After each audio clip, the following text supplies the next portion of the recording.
Bienvenue à Mindset Positif, le podcast.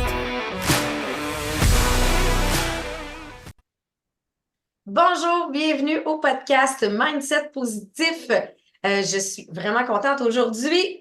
On est en virtuel, donc on a une invitée avec nous. J'ai hâte de vous la présenter. Donc, je m'appelle Sabrina, co-auteure du livre Mindset Positif pour réussir avec Martin, JMR Martin du nom d'auteur, mais je suis aussi femme d'affaires, conférencière, investisseur immobilier, athlète et maman à travers tout ça.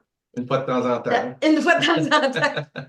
On a des progénitures qui marchent une fois de temps en temps de la maison. Là, ouais. Oui, et nous sommes un couple dans la vie. On a décidé de sortir le livre Mindset Positif et le podcast naît de soi, de dire, nous, on a mis sur papier qu'est-ce qui est nos outils à nous pour être plus positif au quotidien, mais on veut connaître les outils que les autres personnes utilisent. Puis on sort tout le temps une liste mais c'est qui les gens positifs qu'on a autour de nous? Et Martin, toi, tu avais déjà dans ta liste que tu avais sorti. Notre invitée d'aujourd'hui, elle venait justement là, Dans ma liste, de elle ta était déjà là.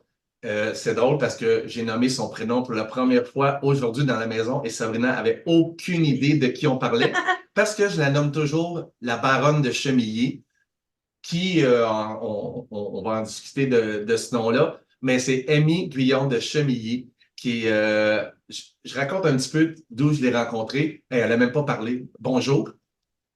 Bonjour, Ah, OK! Parce que de là, recevoir.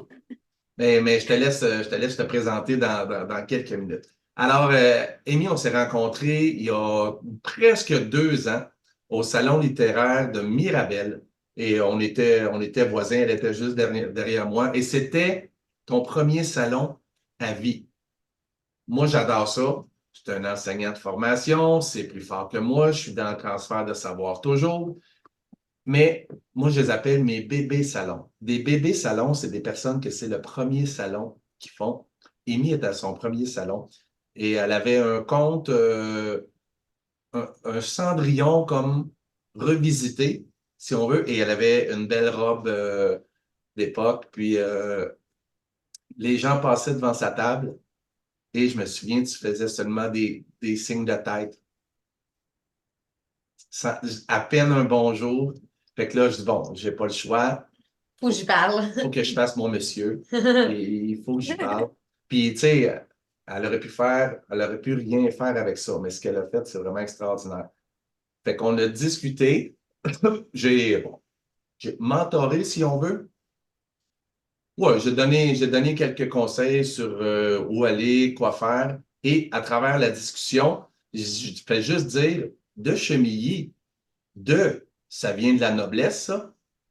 Et tout bonnement, toi, tu me dis, Je dis, ouais, mes ancêtres étaient barons. Fait que c'est là d'où est arrivé le nom, la baronne. Puis tout le monde au salon, après, m'appelait la baronne. Puis je suis comme, hey, mais si j'en faisais un personnage, il y a un clown, il y a Monsieur Papillon, chacun a sa propre énergie, etc. Puis tu m'as dit, hey, mais Amy, chaque auteur a comme, c'est ça, son énergie, son univers. Puis regarde, le tien, il est là. Tu viens de me le dire.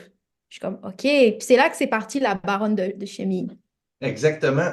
Puis tu m'as dit, on a même un papier chez nous d'anoblissement, tu sais, de Louis XVI, tout. Là, j'étais là. 14, OK, 14. là, Louis XIV, tout existe, tout est là, le personnage est déjà tout créé. Premièrement, elle est magnifique, là, elle est de toute beauté. Fait que c'était déjà une baronne avant d'en être une. Puis là, ben, après ça, moi, je te regarde aller et là, 2 semaines après, tu annonces un truc. Un mois après, tu annonces un truc. 6 mois après, tu annonces un autre livre. Un an après, tu annonces une boîte pas de production, mais d'aide pour les nouveaux autres. Fait que 100% de ce que j'y ai dit, elle l'a suivi. Puis là, aujourd'hui, là, et pour la première fois à vie, elle va être au Salon du Livre de Québec dans 2 semaines. C'est extraordinaire. Ouais. Mais là, ça, c'est ce que moi, je connais, puis ce que C'est ce moi, que nous, on voit sur Facebook à travers c'est ce que nous, on voit. Mais la baronne, c'est une humaine qui vient de quelque part. Je demande toujours à notre invité de se présenter et de partir d'où il ou elle veut. Fait que tu peux te dire ton moment de naissance, si tu veux, ou sinon, tu peux dire, ben regarde, moi, j'ai envie de me présenter depuis que je suis au Québec, j'ai envie de me présenter aujourd'hui qui je suis. Fait que ça t'appartient, tu pars d'où tu veux, mais tu nous fais-nous une petite bio de Amy Labaronne. Parfait. Donc, je m'appelle Amy, je suis arrivée au Québec quand j'avais 1 an. Donc, j'ai toujours vécu ici, j'ai grandi ici et puis j'ai fait des études en administration des affaires au HEC Montréal. Et puis aujourd'hui, je suis auteure indépendante de fantasy, jeunesse, ainsi que de romance. Puis j'offre aussi des formations pour les auteurs indépendants. Donc j'ai créé ma maison d'édition indépendante qui s'appelle les Éditions de Chemie. Et puis aussi à côté de ça, dans la vie, je suis artiste juste pour le plaisir. Je fais beaucoup de danse, de musique. Puis en fait, j'essaie à peu près tous les arts. Ce sont vraiment des domaines que j'apprécie particulièrement. Et puis c'est ça. Quoi dire d'autre? Tout ce qui est en fait empreint de magie et empreint d'histoire avec un grand H, c'est vraiment comme mes sujets de prédilection. Et d'où en fait mon premier roman, La Chevalière de Minuit, quand on s'est rencontré avec Martin au Salon du Livre de Mirabel. Euh, c'est ça, d'où est né ce roman-là. En fait, euh, là, elle dit qu'elle participe à beaucoup d'arts. Musique, tu chantes, je t'ai entendu chanter, tu chantes extrêmement bien. Tu danses. Là, c'est comme si moi je disais je fais de la danse, mais Non, non, là, elle fait de la danse comme toi tu fais du patin. exactement. OK? C'est un niveau autre. T'es modèle aussi. J'ai vu plusieurs photographies de toi. Ou est-ce que c'est toi donc qui fais les maquillages toi-même aussi? Ou, Non, ben, ça dépend, si c'est des maquillages plus simples, c'est moi, mais sinon pour les gros trucs, on collabore avec des make-up artistes, des coiffeuses. Donc il y a toute une équipe là. quand tes parents sont arrivés ici au Québec, est-ce que c'était à Montréal? Ouais, j'ai toujours été à Montréal. Tu as toujours été à Montréal. Tu es allé dans des écoles là. C'était comment l'école primaire, secondaire à Montréal? C'était comment c'était? Ben, en fait, C'est bien. c'est que j'ai grandi à Montréal aussi, dans un quartier assez chaud.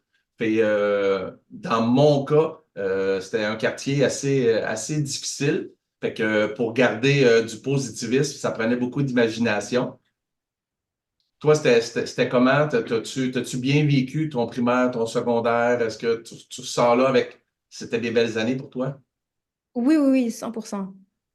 Est-ce que c'est là 100%. que tu as commencé à faire de la musique? Est-ce que c'est là que tu as tout commencé? Oui, en fait, ben, le chant choral, j'ai commencé quand j'avais 6 ans. Je pense que j'avais vu le film Les choristes. Puis j'étais tombée en amour avec le chant choral. C'était tellement beau. J'ai dit, moi aussi, je veux faire ça. Puis en fait, j'en ai fait pendant 10 ans. Et aujourd'hui, même, ça me tente d'y retourner parce que je pense que c'est comme une passion qui disparaît jamais vraiment. Comme le pouvoir du groupe, c'est tellement extraordinaire. Ouais. Vas-y. Est-ce que tes parents chantaient aussi? Parce que, tu sais, des fois, quand on décide de dire à titre d'enfant, moi, je veux faire partie d'une chorale, ben, c'est pas tous les parents qui vont dire, ah oui, bien, je vais t'inscrire, ou est-ce que c'était quelque chose qui était présent déjà dans ta famille? Non, je sais que mon père a fait de la basse puis du piano il y a longtemps. Mais sinon, du côté de ma mère, c'est vraiment tout ce qui est artistique, manuel, artisanat. Donc ça, je retire ce talent d'elle pour ça. Et puis, donc vraiment avoir l'œil artistique, ça vient d'elle. Puis tout ce qui est musique, en tout cas, je fais de la guitare aussi. Ça vient plus de mon père. Est-ce que Puis tu te la danse, on ne souviens sait pas de... d'où ça vient. Ah, Non? c'est ça. Est-ce que tu te souviens de tes premiers écrits? Est-ce que ça fait longtemps que tu écris des petits trucs de quand tu étais petite ou c'est venu quand même plus tard? Je lisais énormément. Comme dès que j'ai su lire mes premiers mots, là, j'allais déchiffrer tous les bouquins que je pouvais. J'ai commencé à écrire aussi, mais c'était des petits trucs, tu vois, des petits extraits par-ci, par-là. Il y a eu des petits bouts d'histoire, mais c'était jamais quelque chose de gros. Parce que je me suis dit, je me disais, un roman, c'est énorme. Enfin, comment est-ce qu'on arrive à structurer une histoire de A à Z pour sortir une brique? Comment on fait? Et en fait, je m'en sentais pas capable. Jusqu'au jour où je me suis dit, regarde, Amy, t'adores ça écrire, t'adores ça lire, lance-toi un défi. Tu te donnes 1 an et demi pour écrire et sortir le bouquin. Et Et à donc, quel je vous âge donne une t'as date sorti ton premier livre? Alors, mon objectif, c'était de le sortir avant mes 23 ans. C'est ça. Fait que la veille de mes 23 ans, je l'ai sorti. Wow. Fait que c'est ton genre, ça. Mais Ton c'est pour genre ça de que j'ai posé personne. la question, c'est parce que je savais qu'il y avait un objectif d'âge lié à ça. Ouais. Et, tu sais, dans le fond, nous, on a voulu t'avoir au podcast parce que t'es une personne de défi, t'es une personne d'objectif, t'es une personne qui fonce, t'es une personne. Et là, tu sais, tu as lancé ton livre à 21 ans, mais c'est pas parce que tu as 48 maintenant, là. Tu es encore toute jeune. Des portes barrées ou des portes fermées, pour toi, ça n'existe pas. Tu t'en vas à un endroit. Est-ce que ça n'existe pas ou c'est la persévérance qui fait que... Parce que je suis certaine qu'elle a affronté des refus, je suis certaine qu'il y a eu certains obstacles à travers tout ça, là. C'est... Est-ce que ça s'est fait de façon facile pour aller, ton processus de publier tout ça? Parce que entre j'écris le livre, mais je sors le livre, il y a souvent un grand processus, surtout que là, tu as décidé d'aller en auto-édition, là. Mhm. Ben, c'est sûr que pour mon premier livre, ça a été compliqué, là. Je veux dire, j'ai vraiment galéré, j'ai cherché. En plus, c'est pas clair souvent ce que tu trouves sur Internet à propos de ça. Fait que là, j'ai écrit beaucoup d'emails, j'ai fait des appels. Puis tout ça pour en fait, à la fin, sortir la formation que je propose sur mon site web pour les auteurs indépendants. Parce que je me suis rendu compte de toutes les heures que j'ai perdues et j'ai galéré pour arriver à sortir ce premier bouquin-là. Aujourd'hui, sortir un livre, le processus, je l'ai fait plusieurs fois. Là, je pense, j'ai sorti 6 livres. J'ai mon sixième qui vient de sortir. Le processus, je le connais sur le bout des doigts, puis je sais quelles erreurs ne pas faire, etc. Mais la première fois, c'était compliqué. Puis, tu sais, on parlait de refus et tout. En tant qu'auteur indépendant, c'est super dur de s'implanter dans le milieu, ne serait-ce que pour les gros salons du livre. Tout ce qui est Québec, par exemple, c'est sûr que j'avais tellement espoir, surtout que depuis que j'ai rencontré Martin, qui m'a donné ça. Ça, c'était tellement le truc le plus cute au monde. Parce qu'on parlait justement des... donc là, je saute un peu du sujet, Ah, mais c'est parfait. en fait, on parlait des salons avec Martin quand on s'est rencontrés, puis il m'expliquait les différents types de salons, etc., comment ça fonctionnait. Puis, on parlait des gros salons officiels comme Québec, Montréal, etc. Puis, là, je lui disais, oui, mais en tant qu'auteur indépendant, c'est compliqué, les gros salons, etc. Et là, il m'a dit, ben, il faut pas perdre espoir, ça pourrait arriver un jour. Puis là, il a pris sa cocarde de 2022, il a enlevé l'étiquette de son nom et il a mis mon nom et il me l'a donné. Et ça, là, c'est resté comme mon porte-bonheur. Comme à chaque fois, j'étais comme, un jour, Rémi, tu vas être là, tu vas être là, tu vas être là. Puis là, je vais y être. Et Donc, seulement 2 ans plus tard, Ouais. là. Donc là, ouais, ma question est, qu'est-ce que tu as fait pour être au Salon du Livre de Québec, être comme auteur indépendant? alors, moi, dans la vie, ce que je me dis, c'est sois toujours comme à l'affût des opportunités. Puis quand tu as une opportunité, tu la prends. Ce qui se passe, c'est que j'ai rejoint une maison d'édition qui va avoir un kiosque là-bas, puis je vais être là comme en tant qu'auteur invité. Fait que là, tu sais, j'ai vu passer l'annonce. J'aurais pu dire, oh, c'est loin, parce que moi, j'habite à Montréal. J'aurais pu dire, c'est cher, parce que c'est pas juste le salon, c'est aussi tout ce qui est hôtel, etc. Tu sais, puis tu peux tellement te mettre des objections, oui, mais ça, oui, mais ça, oui, mais ça. Mais regarde, à un moment donné, ton rêve, c'était quoi? C'était d'être un grand salon. Fait que l'opportunité, elle est là, tu la prends, quoi qu'il en coûte. Tu sais? Fait que c'est un peu ça que je me suis dit. Puis pour revenir aux obstacles, c'est ça, tu sais, on va te dire qu'il y a des obstacles. Des fois, tu vas le voir, juste tout simplement qu'il y a des obstacles. Mais c'est à quel point, en fait, tu es tellement déterminé que tu vas être à l'affût des moindres opportunités pour pouvoir contourner ces obstacles-là, tu vois, pour pouvoir les surpasser. C'est ça que je me dis, en tout cas. Tu sais, imagine le nombre de fois, puis ça, dans une vie, là, le nombre d'opportunités manquées parce qu'on les saisit pas Mhm. à cause des oui mais. Mais les oui mais sont souvent reliés avec une peur. Mais là, dans ton cas, tu avais un objectif, tu avais un rêve. Fait que le fait d'avoir cet objectif-là, d'avoir travaillé avec la visualisation, c'est exactement pour ça que je t'ai donné cette cocarde-là. Sabrina s'est fait faire la même chose aussi par une amie directrice qu'elle lui avait Ouais. donné un sash avec un titre que Sabrina voulait atteindre. Fait que moi, je t'ai donné ça. Puis en plus, c'était celui du Salon du Livre de Québec, ça se peut-tu? Oui, oui, c'est ça que Ouais, j'ai c'est ça. su. C'est exactement lui. Mais sauf que tu avais ton objectif, c'était là. Moi, je trouve ça incroyable parce que tu sais, tu as l'âge de ma fille.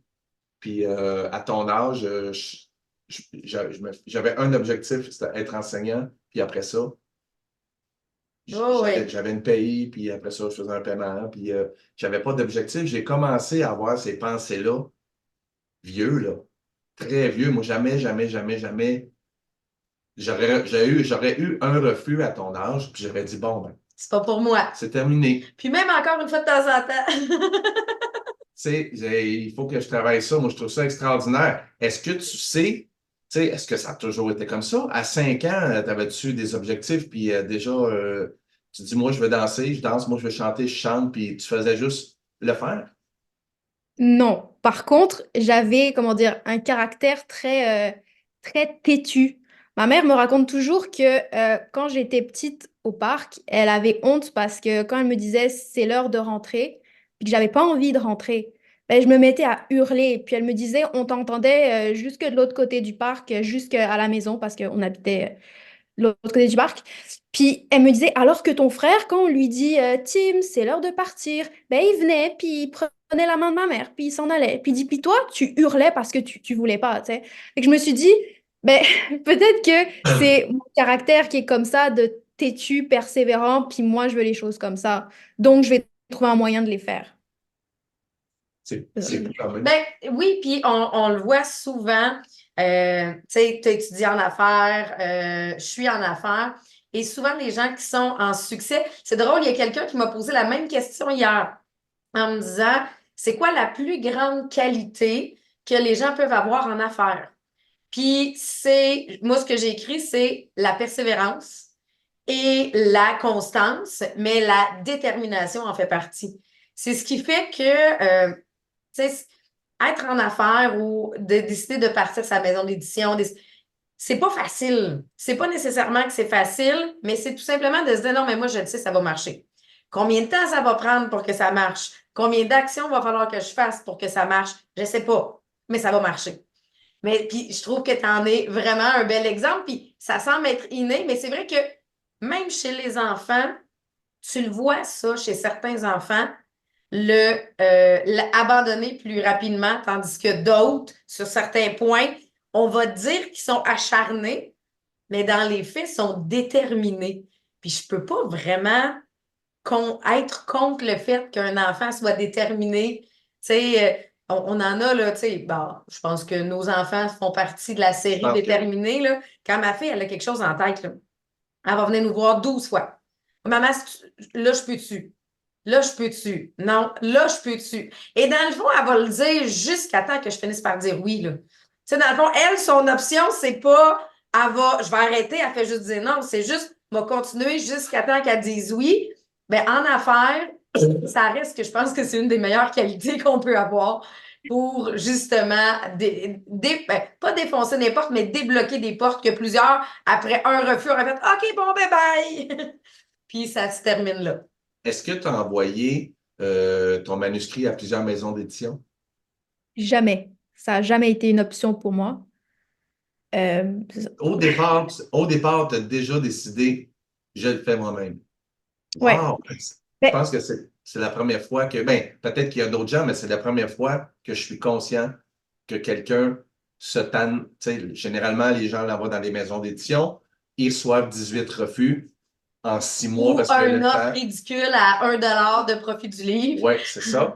Et ils disent, ben, regarde, je vais le faire moi-même. Mais là, toi, c'est directement.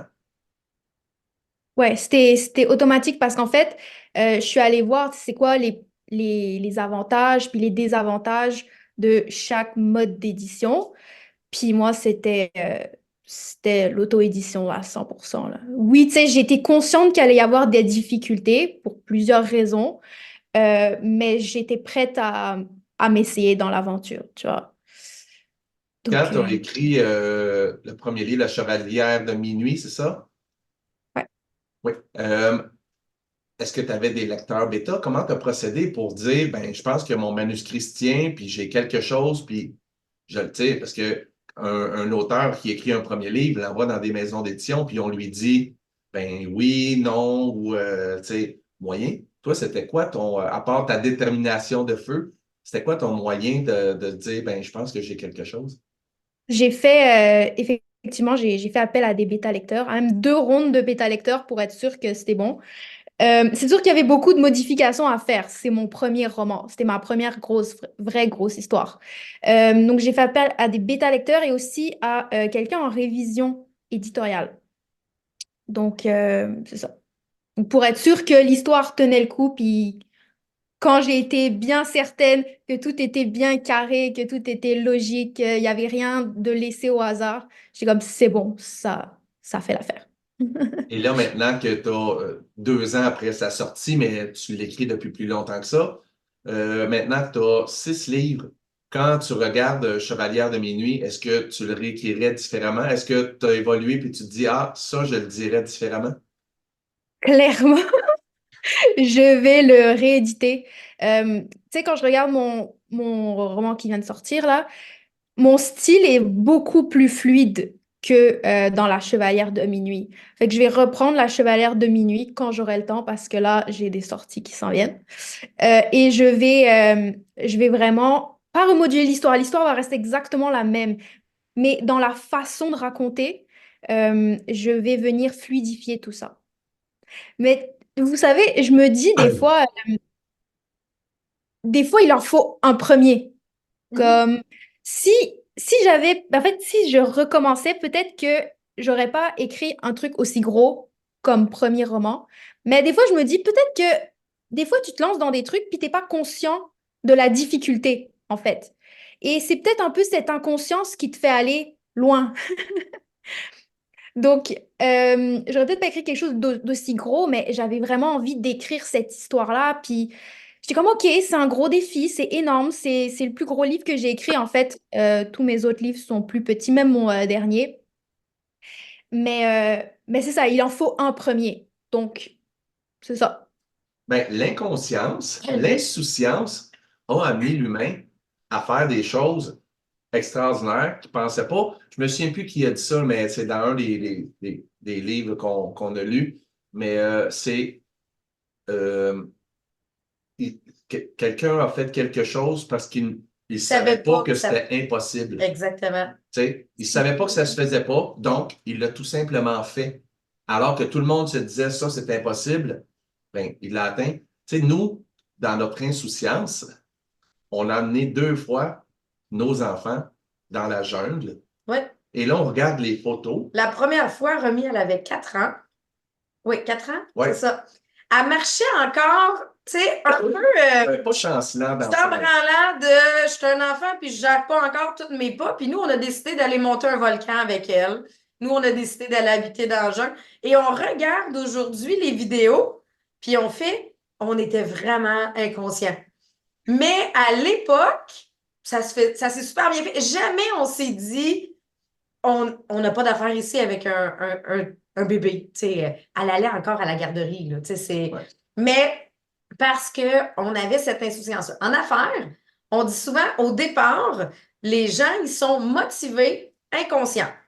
Fait que c'est là qu'on va lancer des choses, puis on part là sur une grande lancée. Fait que des fois, le premier livre, on l'écrit un peu plus gros que... Mais après ça, on va frapper des fois un premier mur. Fait que là, on devient un peu démotivé. Bon, hein, le premier mur va être arrivé, mais là, on devient conscient. Donc, on a vu un peu c'était quoi la difficulté. Fait qu'on a évolué en affaires. On est maintenant rendu conscient. Pour notre prochaine montée, on est conscient, mais on est en quête de connaissances. Là, on se dit, OK, là, cette fois-ci, je vais le faire. Un peu comme là, tu dis, ben, première fois, j'ai galéré à essayer de trouver comment fonctionner. La deuxième fois, je sais un petit peu plus où est-ce que je m'en vais, mais là, je vais essayer d'éviter les erreurs du début. Le sentier est déjà tapé, Oui. mais on voit plein de pas. Exactement. Fait que j'ai pas encore l'expérience complète, mais je sais que je ne sais pas. Tandis qu'au début, je suis même pas au courant que je ne sais Au pas. début, je ne sais pas que je ne sais pas. Exactement. Et là, la troisième étape, et c'est là que les gens qui se rendent au troisième niveau vont développer plus en affaires, c'est que là, ils ont l'expérience et ils sont conscients des difficultés qui viennent avec ça. Mais ça prend cette première insouciance-là au début qui va faire qu'on va se lancer sans savoir dans quoi on se lance réellement.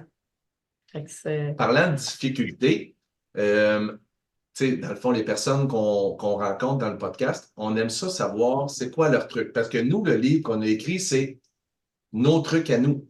Là, on rencontre différentes personnes qui réagissent de manière différente face aux difficultés. Toi, quand tu as des difficultés plus ou moins grandes, réaction 1, c'est quoi?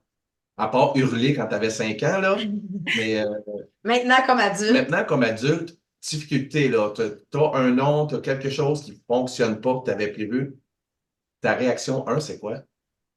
Qu'est-ce que c'est que cette affaire-là? Ça, c'est mon premier truc.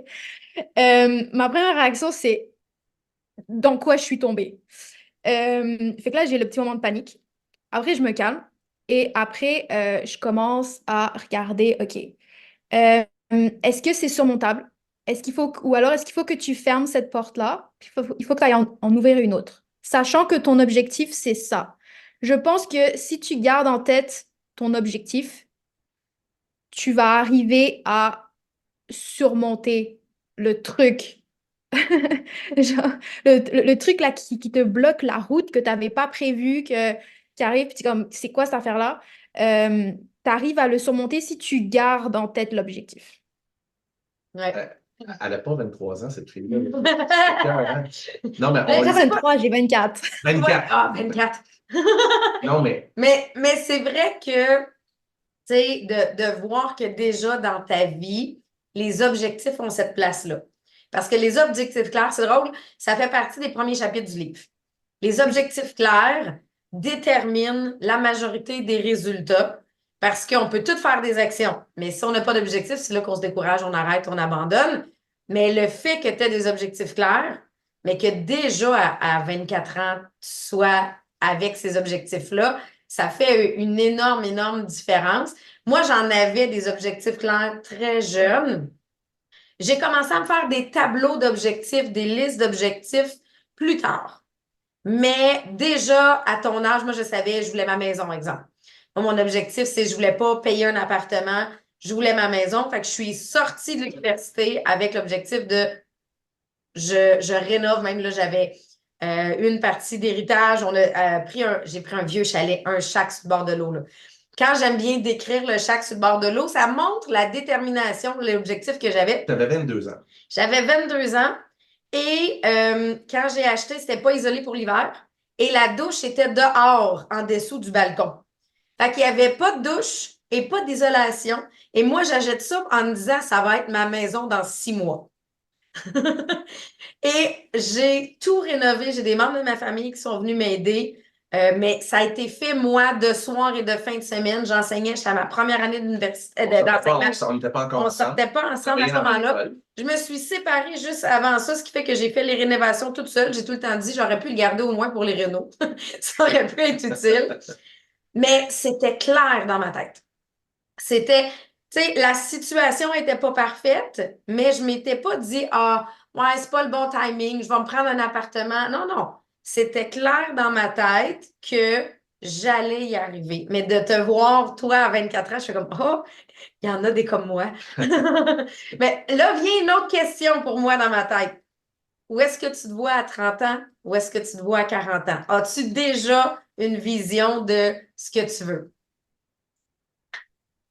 En tant qu'auteur ou dans la vie en général? Dans la vie en général.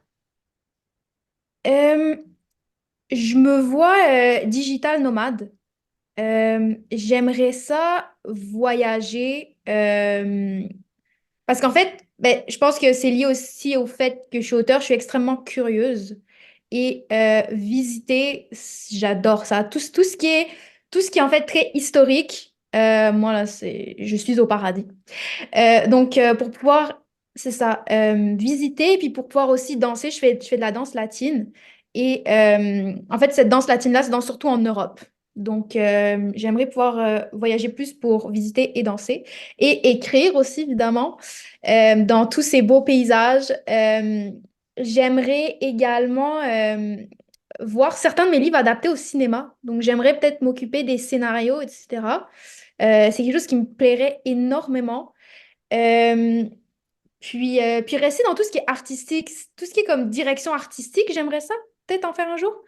Et puis sinon, ben, c'est sûr, continuer à écrire là, d'autres livres, faire de l'animation aussi, c'est quelque chose que j'aime beaucoup. Euh, donc, je me vois un peu là-dedans. Fait que c'est là que Sinon, le quand les reste, j'aime bien opportunités. les... Oui, mais Pardon. c'est là que quand les opportunités arrivent, le fait que cette liste-là de dire, ah ben j'aimerais, ben là, quand on voit une porte s'ouvrir, ben là, Est-ce que cette liste-là, elle existe sur papier ou elle est Euh, est dans ta tête? Elle est dans ma tête. Elle est dans ma tête. C'est vrai que d'ailleurs, je devrais me faire un mood board, en fait, un vision board. Oui. Euh, mais en fait, le fait de la garder comme ça, sans l'écrire, je vous dis pourquoi. C'est parce que je me laisse de la place à l'imprévu. mhm. Et je me dis, si je l'écris, je vais la couler dans le béton un peu, alors que j'ai envie de me laisser la place aux opportunités, aux choses qui pourraient venir comme ça. Puis, ouais, c'est ça. Je me dis que de toute façon, inconsciemment, je me suis dit, OK, moi, j'aimerais faire ça, ça, ça pour dans 10 ans, mettons. Donc, je vais, je vais avoir, comment dire, on dit qu'on a une attention sélective. Donc, selon nos objectifs, on voit les portes s'ouvrir, etc. C'est comme, je voulais absolument aller au Salon du Livre de Québec. Quand j'ai vu l'annonce pour ça, je l'ai vu direct, j'étais focus. Euh, Puis c'est pareil comme quand tu cherches de l'inspiration pour un roman, tu es sur un thème en particulier. Bizarrement, tu vas être dans la rue, tu vas être en voyage, puis tu vas être attiré par des petits détails à droite et à gauche. Donc, c'est un peu ça. Un peu comme l'algorithme de Facebook quand là, je la nommerai pas parce qu'elle va se mettre à parler. Quand notre assistante personnelle nous entend parler, ben, dans les 15 minutes qui suivent, tu regardes, puis comme par magie, mais en étant focus, ben oui, la vie met sur ton chemin ça, mais on est plus à l'affût Oui. de. Quand j'étais dans le défi Mustang, nous, dans ma compagnie, on a un défi où on peut se qualifier pour une Mustang. Et à chaque fois que j'étais dans le processus de la fin, parce que je me suis qualifiée à 2 reprises, tout d'un coup, sur la route, je voyais plein de Mustangs. Mais dans les faits, il n'y en avait pas plus parce que j'étais dans le défi. C'est juste que c'était moi qui les remarquais. Tu sais, qu'à d'autres temps de l'année ou d'autres temps, je ne remarque pas. Tu sais, aujourd'hui, je ne pourrais même pas dire je remarque s'il y a des Mustangs ou non. Mais dans ces périodes-là, on dirait que j'en voyais partout. Mais parce que c'était la sélection de mon cerveau qui se faisait, là. Je comprends qu'est-ce que tu veux dire par je ne veux pas le figer dans le Oui. temps, mais ce qu'on fait, nous, Et même c'est que plus. cette liste-là, on la refait chaque année. J'ai regardé des Oui. listes de 100 buts.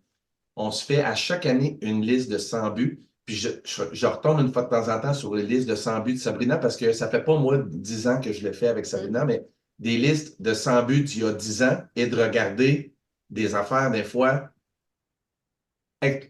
qu'on pensait même pas possible et on peut dire, hey, réaliser, réaliser, réaliser. Elle a des vision boards depuis longtemps, Ouais. des choses qu'elle met là Mais depuis longtemps. de peur de passer à côté de quelque chose, souvent j'ajoute et même plus sur mon vision board pour que justement je laisse à la vie la possibilité de me surprendre. Donc, on vient mettre des choses que je vois comme étant mes prochains objectifs, Fait que, mais je aie ne veux pas pas me peur, limiter. aie pas peur de le mettre sur papier, puis l'année d'après, toi, tu vas avoir évolué, tu vas avoir vieilli, tu vas être rendu au 22e livre, et il y a plein de choses qui vont changer. Tu sais, il y a des trucs que je mettais il y a 5 ans qui aujourd'hui Ils ne sont plus dans les priorités. sont plus dans les priorités ou que j'ai tellement dépassé que je n'avais pas visé assez haut. Mhm. Fait que je refais ma liste de 100 buts et là, je la fais de manière optimale. Fait que je mets souvent et plus. Tu sais, mettons, je vise, tu sais, cette année, j'ai écrit dans ma liste, j'aimerais ça avoir 3 de mes livres qui sont best-sellers et plus. pour pas me limiter à 3. Puis quand j'ai atteint le 3, ben, je dis, bon, ben, on s'assoit sur nos lauriers. Fait que ça permet cette vision-là. Mais je trouve ça le fun de voir que tu l'as. Est-ce que tes parents avaient cette vision-là? Est-ce que tu as vu tes parents fixer des objectifs toujours sur le long terme ou c'était en toi comme ça? Euh, ben, ils ont jamais fait de vision board, mais je sais qu'ils avaient des objectifs long terme. Mais je me dis, ben, tout le monde a des objectifs, non? Après, plus Ben, ou moins long Non, je terme. pense que non. Non? Non, il y a plein OK. de gens qui vivent leur vie, ils ont un emploi, ils gagnent leur paye, ils paient. Et il y a Ouais. plein de gens, on est surpris. On est surpris à en croiser. Moi aussi, je pensais que tout le monde avait des objectifs. Tu sais, je me disais, tout le monde veut quelque chose, mais pas nécessairement. Non, c'est pas qu'ils n'ont pas d'objectifs, c'est qu'ils ne sont pas nécessairement définis. Je pense que c'est plus ça. OK, je comprends. Ouais, j'ai peut-être cette perception objectif, objectif, objectif parce que ben, c'est comme mon quotidien, mais après, c'est vrai que j'ai Mais pas pensé j'imagine à déjà ça. quand tu prends la décision comme couple avec un enfant d'1 an, je quitte mon pays, puis je m'en vais ailleurs, ça prend déjà une détermination spéciale, là. Oui. Tu sais, partir avec ton enfant, est-ce qu'ils sont déménagés pour le travail ou ils s'étaient déjà prévus ou ils sont venus ici en quête d'un travail, en quête d'un rêve? Ben, ils se sont dit, ben, on va venir là comme 3 4 ans, voir comment on se sent. Puis on se laisse l'option de rentrer en France si jamais. Mais c'est vrai, ce que vous me dites, ça me ferait penser à une discussion que j'ai eue il y a pas longtemps avec mon père. Il disait, on, on- on a tous des opportunités qui se présentent à nous. Après, c'est à chacun de voir, est-ce que je reste sur mon petit chemin de vie confortable, puis je bouge pas, puis ça va rester comme ça jusqu'à la fin de ma vie, ou est-ce que je prends mon courage à deux mains, puis je fais les actions qu'il faut pour m'essayer à une nouvelle vie. Il y a des choses qui fonctionnent, il y a des choses qui vont pas fonctionner, mais ça va être différent, puis ça peut t'emmener pour le mieux. Oui, Ça. c'est le côté fonceur de dire, OK, je sais, tu sais, parce que oui, effectivement, de dire, je traverse l'Atlantique, je m'en viens, on se donne 3 ans, mais ils se sont pas dit, ça va être 3 ans facile. Si on va évaluer dans 3 ans comment on est, bien ou non, est-ce qu'on veut revenir? Bon, finalement, je pense qu'ils ont apprécié, ils sont restés, mais ça reste que ils se sont pas dit, je m'en vais dans mon confort pendant 3 ans. Non, non, c'est vraiment une sortie de zone de confort. Oui. Tu sais. Ta vision, là, on n'utilise pas ce mot-là, mais quand tu as un objectif, quand tu as un but, quand tu fais quelque chose et que, là, je vais utiliser le mot méchant, mais un échec. OK? Ouais. Quelque chose que tu ne réussis pas comme tu pensais que tu le réussirais. Comment tu vois ça, puis comment tu gères ça? J'ai utilisé le mot échec, là, mais souvent, là, on essaie d'enlever ce mot-là de notre vocabulaire. Mais quelque Non, chose que c'est tu ne pas vrai. réussis pas, comme tu aurais pensé. Euh, ben déjà, sur le moment, je me laisse vivre ma colère puis ma peine parce qu'on va se dire comment être joyeux quand tu viens de rater quelque chose. Puis je me dis, ça sert à rien de me dire, Amy, oblige-toi à être heureuse. T'es pas contente. Genre, t'es pas contente. Fait que d'abord, je me laisse le temps d'être fâchée, puis en colère, etc. Puis, je laisse ça couler. Puis après, j'y réfléchis. Qu'est-ce que je peux en tirer? Je me dis, il y a toujours quelque chose à tirer de cet échec-là, de cette erreur-là. Qu'est-ce que tu peux en tirer? Comment tu peux faire mieux la fois d'après? Puis, il y a ça. Et l'autre chose, je me dis que des fois, toi, avec tes propres perceptions, ton propre chemin de vie, etc., il y a des choses que tu ne vois pas. Fait que d'en parler avec d'autres personnes qui ont d'autres perceptions, une autre vision de la vie, qui ont une autre histoire, tu vas leur en parler, puis ils vont mettre en lumière certains points de l'histoire, de la situation ou quoi que ce soit. Tu vas te dire, ah, c'est pas bête, j'avais pas pensé à ça. J'avais pas pensé que je pourrais tirer ça comme leçon de ce qui s'est passé, etc. Et fait que je fais ces deux choses-là, enfin, ça en fait trois. Euh, et puis, euh, et puis quoi d'autre? Après, je me dis, qu'est-ce que je peux faire pour éviter que ça se reproduise la fois d'après? Elle a vécu 27 vies avant. Non, mais avoir, pour vrai, non, mais je suis impressionné. Avoir cette sagesse-là à un si jeune âge, moi, quand je t'avais rencontré il y a 2 ans, mais ça, je ne l'ai même pas dit à Sabrina, ça, je l'ai dit à personne.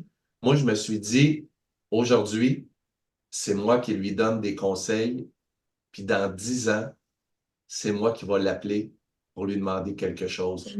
C'est moi qui va l'appeler pour lui demander, t'as sorti tel livre en film, comment on fonctionne?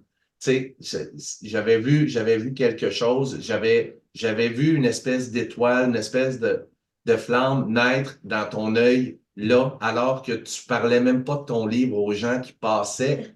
Là, j'étais là, il faut que tu en parles, il faut que tu te dises des... Et là, j'ai vu de quoi naître et je me suis dit, dans 10 ans, Il y a un potentiel, là. c'est elle qui va me mentorer pour quelque chose. Puis c'est exactement ça qu'on voit. On dirait qu'elle a un texte devant elle, puis qu'elle lit. Non, ben, c'est que tu sais, en ce 2 ans-là, entre le moment où vous êtes rencontrés et tout ça, tu as développé tellement de choses. Tu sais, c'est ça aussi la différence. Mais on voit que tu sais, le fait d'avoir les objectifs clairs, le fait de, moi j'appelle ça un mindset business. Tu as étudié en affaires, mais ce mindset-là fait que tu sais, l'option de stagner, je pense, n'existe pas, là. Tu sais, on veut être en développement. Mais oui, effectivement, Martin, il y a certains de ses livres qu'on voit au niveau visuel, qu'on se dit, il faudrait que ça soit fait en film. Mais là, ça va être la course. Qui des deux va passer le plus vite à l'action? Ah, moi, je vote pour Rémi. Ouais. On a parlé de l'échec, ben de l'échec, en tout cas, de la Oui. non-réussite. Ta vision de la réussite, en général, C'est quoi réussir? c'est quoi réussir pour toi? Euh, pour moi, c'est être fier de ce que j'ai accompli. Euh, Puis en ce moment, je suis fière de mes livres. Je, je suis fière de mes livres, je suis fière du parcours, tu sais, de où je suis partie au début enfin, de mes études. Au début, j'étais perdue, là. Je suis arrivée en études, à l'université en affaires. J'étais comme, qu'est-ce que je fais là? Moi, j'ai été inscrite en kinésiologie. Et du jour au lendemain, en fait, j'ai fait un rêve. J'ai comme une intuition étrange. Puis le lendemain, je me suis dit, OK, il faut que je m'inscrive en affaires. C'est tout. Je me suis inscrite en affaires. Puis, fait que là, j'étais là, mais j'étais pas très sûre de ce que j'étais au bon endroit. Mais mon intuition m'avait dit, inscris-toi en affaires. Fait que je me suis inscrite en affaires. Puis, aujourd'hui, je suis artiste. Fait que là, je suis tellement fière de d'où je suis partie, puis de là où j'en suis aujourd'hui. Et donc, pour revenir à la question, pour moi, oui, la réussite, c'est être fière de ce que tu as accompli. Puis, c'est ça. C'est très bien. Oui. Maintenant, là, on va dans les questions profondes. Après ça, j'ai vraiment envie que tu me parles de tes livres. Mais dernière question profonde qui va te demander plus de réflexion, puis après ça, on va parler de choses plus connues. Ta vision du bonheur. Là, on a parlé de la réussite. Ta vision du bonheur, qu'est-ce qui te rend heureuse? Ben, moi, honnêtement, si ma famille est en santé, je suis en santé, ouais, le reste, on s'arrange. Si tout le monde est en santé, puis tu sais, va bien, puis est heureux, moi, moi ça va aller, là. Je vais être parfaitement bien là où je suis. On se rend compte, tu sais, au fur et à mesure qu'on rencontre des gens de différents milieux, de différents pays, de différentes classes sociales, et le bonheur, c'est vraiment fou à quel point il est personnel à chacun. Et puis plus jeune aussi, je me suis rendu compte que je jugeais le, le bonheur des gens. Quelqu'un qui, pour eux, un bonheur, qui pour moi, était pas dans ma vision, je comprenais pas que cette personne-là soit Sois heureuse de heureuse. ça. Et dans les dernières années, je me suis rendu compte que le bonheur de chacun, bien, probablement lui appartient, mais ça se peut que qu'est-ce qui te rende, toi, terriblement heureuse, mais c'est pas ça, mon bonheur, puis c'est quoi?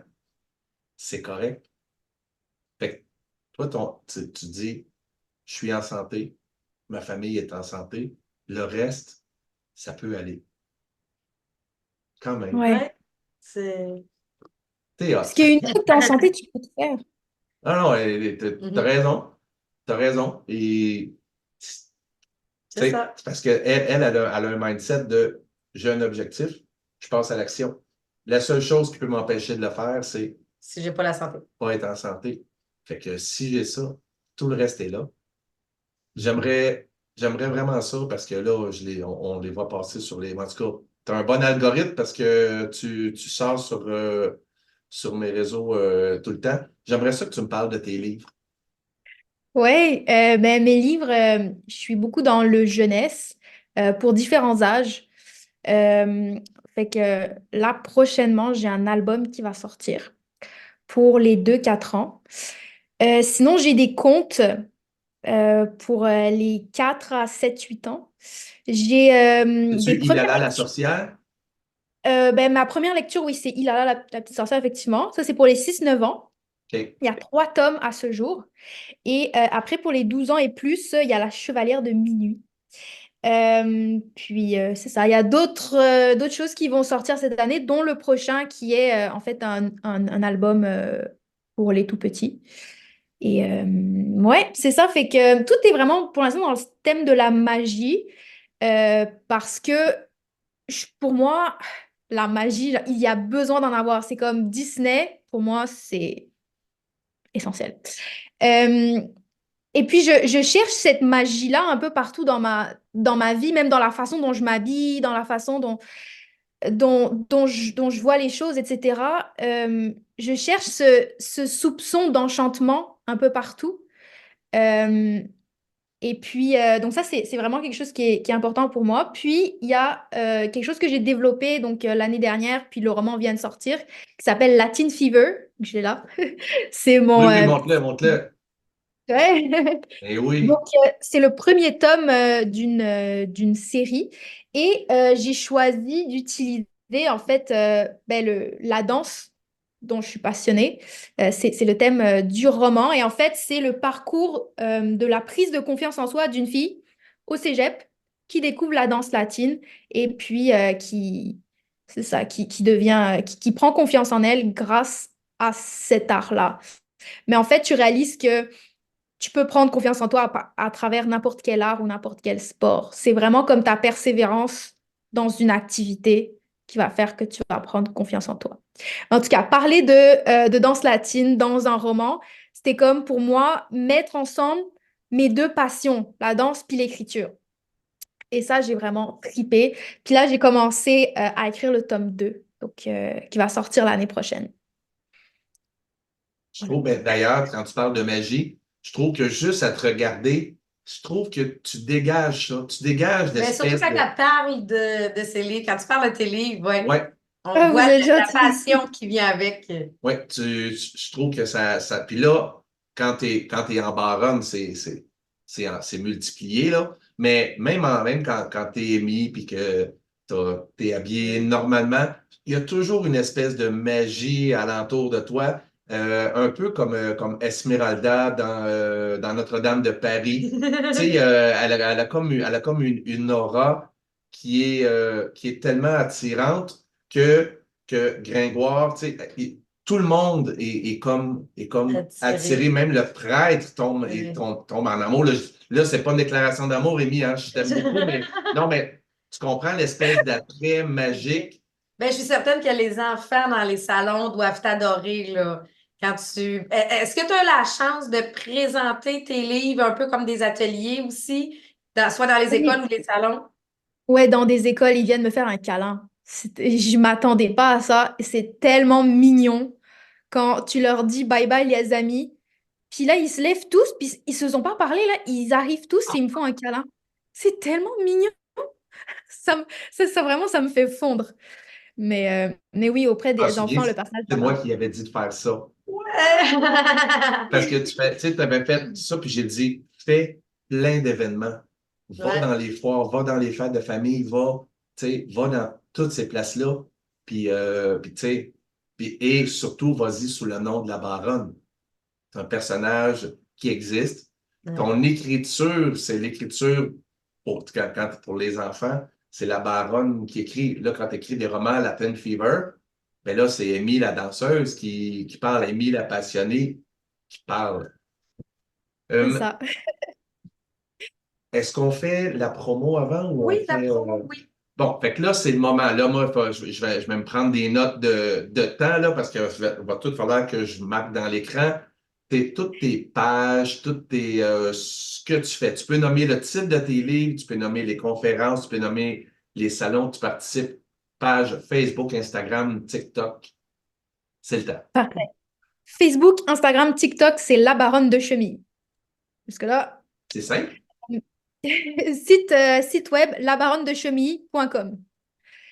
Et non, c'est ça. Fait que pour les prochaines sorties, le prochain, ça va être un album pour les 2-4 ans, donc qui va sortir d'ici un mois. Et sinon, ben ça, je vais être présente au Salon du Livre de Québec tous les jours, 9h, 14h. C'est des Donc, belles voilà. plages. Avec les Ouais, enfants, c'est vraiment. oui, c'est ça. Et là, site Baronne de Chemilly, moi, je suis un jeune auteur qui n'a pas publié encore mon premier livre, puis j'aimerais ça être accompagné. C'est ce que tu fais? Exactement. En fait, j'ai une formation pour les auteurs qui veulent publier en indépendant, qui passe à travers toutes les étapes. Du moment que tu as ton manuscrit terminé, là, tu as toutes les étapes de A à Z jusqu'à la publication de ton roman. Donc, c'est expliqué en vidéo. Il y a un workbook aussi pour t'aider. Donc, c'est vraiment du pas à pas.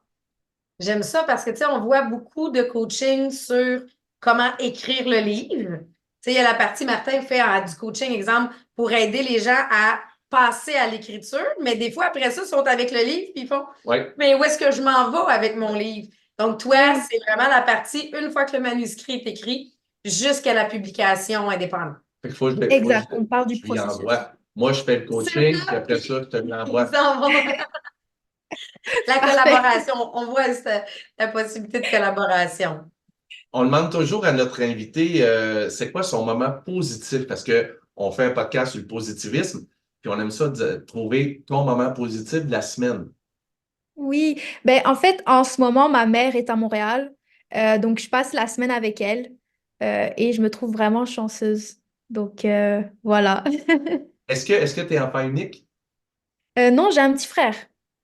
Oui, oui, elle disait son Ah petit oui, frère. ok, Lui, Tim, ouais. donc, est-ce que ta mère est retournée en Europe? Non, non, elle est OK. au Québec, mais je la vois pas tout le temps. Donc quand elle est là, je suis vraiment contente de passer du temps avec elle toute la semaine. Ah, ça, c'est le fun. Donc, vous avez votre semaine ensemble. C'est Voilà. ça. Eh ben, nous, fin de semaine dernière, on avait le Salon de l'éveil. Donc, j'étais conférencière au Salon de l'éveil. J'aurais pu dire que c'était la conférence qui était mon coup de cœur, mais il est arrivé quelque chose. Tu sais, des fois, on dit des opportunités dans la vie qu'on n'attendait pas. Ah, J'ai quelqu'un qui est venu à mon kiosque pour acheter le livre. Un monsieur quand même d'un certain âge et je n'étais pas capable de distinguer dans sa face est-ce qu'il aimait ce que j'y présentais ou non. Tu sais, il était quand même peu expressif. Il ressemblait au capitaine du Titanic. Et il finit par me dire, ah oui, je vais te prendre 2 balles sourire et je vais te prendre ton livre, mais à une seule condition. C'est que je prends ton livre pour te faire un feedback dessus. Donc, il dit, moi, il dit, je veux vraiment te faire une rétroaction. Je suis parfait, ça va me faire plaisir. À quel nom? Je signe le livre. Fait que là, il me dit Carlo, un K, pas de S. Parfait, je signe le livre. Puis je lui dis, hey, je vous souhaite une belle journée. Voici mes coordonnées pour pouvoir, tu sais, me donner un feedback. Mais je dis, je sais pas, tu sais, est-ce que vous restez toute la fin de semaine au salon? Il dit, oui, oui, moi, j'accompagne Ginette Renault. Donc, en réalité, c'est l'ami de Ginette Renault. Fait que là, wow. je me suis retournée chez nous samedi soir en disant Ginette Renault a mon livre dans son salon. C'était pas dans mes plans du week-end, ça. Tu sais, je l'avais pas mis dans ma liste de j'aimerais un jour que. Et c'est entre autres ça qui est arrivé. On a fait des super belles rencontres dans ce salon-là. Fait que, tu sais, des fois, on va focusser de j'ai-tu vendu assez de livres pour repayer le kiosque? J'ai-tu. Mais là, il s'est présenté des C'était au opportunités niveau humain. humains, Ouais. des gens qu'on a rencontrés, Étienne Drapeau qui est reparti avec mon livre aussi. Puis là, j'ai fait comme, mais mon Dieu, que c'était pas dans mes plans de la journée, ça. C'est comme toutes des belles découvertes. Il est venu me voir au kiosque en disant, OK, il faut que je te le dise, là. Il dit, je te vois depuis tantôt, tu es super rayonnante. Tu dégages quelque chose de vraiment impressionnant. Fait qu'il fallait que je vienne te le dire. Puis j'étais comme, OK, merci. Mais venant de quelqu'un comme lui, Personnalité d'une publique. personnalité publique et qui dégage lui aussi quelque chose de très rayonnant, ça a été pas mal mon coup de cœur Quand même. de la fin de semaine. De ton côté? Moi, j'ai commencé un nouvel emploi hier nuit et la personne, c'est vraiment drôle parce que la personne qui me forme à devenir comme son supérieur, c'est drôle à dire, mais à Prendre le lead. prendre le lead, c'est un jeune homme autiste et il est parfait. Mais tu sais, il faut comprendre que nous, on On est côtoie. famille répit pour nos neveux, tu sais, puis fait qu'on côtoie l'autisme quand même au quotidien. Et là, quand je suis arrivé hier dans la salle, puis je l'ai vu assis, il n'avait même pas dit un mot encore. Tu savais que Puis, c'était lui. puis c'était déjà parfait. Puis là, il arrive des situations, puis il regarde la personne, puis il me demande, il est-tu content ou il n'est pas content? Il n'était pas capable de Il n'était pas capable de déchiffrer déchiffrer l'émotion. l'émotion de la personne qui était en avant de lui. Fait que là, il me disait quelque chose, puis là, il regardait à terre parce qu'il était timide. Fait que juste cette rencontre-là avec Nico, qui s'appelle, ça a été mon moment. Je suis certaine que vous allez faire un match parfait. Ah oui, oui, pour vrai. Pour vrai. Non, non, j'ai vraiment apprécié ce jeune homme-là. C'est dur à dire quel âge que je vais lui demander à soir. Quel âge ça a été mon moment positif. Super. Est-ce que tu aurais d'autres choses à ajouter, Émilie? Des choses que tu dis, ah, j'aurais aimé ça parler de tel truc, puis finalement, on n'en a pas parlé. Non, T'as pas forcément. t'as tout dit, Un toi, petit- est-ce que tu as tout dit? Je pense que oui. Ben, moi, j'ai tout dit. Puis vous, est-ce que vous avez apprécié ce que vous Ben, avez vu? moi, ce que j'aimerais avoir, c'est les commentaires, hein. On adore Oui. ça, hein, quand pour les podcasts, soit sur le YouTube, soit directement sur Facebook, sur le groupe Mindset Positif, parce que c'est vrai, j'ai eu quelque chose cette semaine. Il y a quelqu'un qui a joint le groupe Mindset Positif. Pour nous, c'est clair. On a sorti le livre Mindset Positif. On a le groupe Facebook Mindset Positif. Mais la fille a joint le groupe sans savoir qu'on avait un livre. Fait qu'on Juste prend parce pour qu'elle acquis. aimait ce qu'on poste sur le groupe. Elle aimait. Fait qu'on prend pour acquis que les gens savent qu'on a sorti un livre. Puis je réalise que, ben non, je ne peux pas prendre ça pour acquis. Elle m'a vu passer sur Facebook. Elle a vu passer une pensée positive du jour. Elle a joint le groupe. Et j'ai parlé d'un autre livre que j'ai aimé, un livre de Karine Champagne. Puis elle fait, hey, as-tu d'autres suggestions de livres? Mais je dis, il y a une note. Elle dit, je ne savais même pas que tu en avais un. Fait que là, j'ai fait, OK, j'ai un travail au niveau marketing à venir faire, de venir présenter, parler plus du livre. Mais oui, merci quand vous nous mettez des commentaires sur les podcasts, sur le livre. On adore ça, avoir des feedbacks, autant des invités qu'on a et même des suggestions, là, quand vous avez des gens autour de vous que vous dites, hey, ça serait un invité du podcast qu'il faut absolument que vous rencontriez. Envoyez-nous les suggestions. Ça nous fait plaisir de les ajouter à notre liste d'invités. Oui, on est preneurs. Oui.